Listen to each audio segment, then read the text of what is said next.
Molts diuen d'ella que és una de les millors sopranos líriques del món. Barbara Hendricks va visitar Nit Palma per participar al concert solidari de Nadal de Sa Nostra, juntament amb la camerata d'aquesta entitat. Tot el que es va recaptar va anar destinat a Càritas Mallorca i la Creu Roja de les Balears. Tot i que no sol concedir entrevistes per a la televisió, sí que va atendre un equip de IB3 Notícies. Signa com si fos una estrella del rock i té fans que ja els voldrien alguns grups de pop. Anit, la reconeguda soprano lírica Barbara Hendricks, va ser rebuda d'aquesta manera tan efusiva al Teatre Principal de Palma.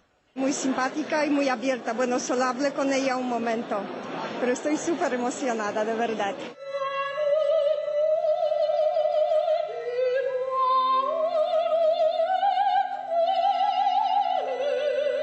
El teatre es va omplir de gom a gom per escoltar aquesta cantant sueca d'origen nord-americà i que molts experts la situen com una de les millors del món.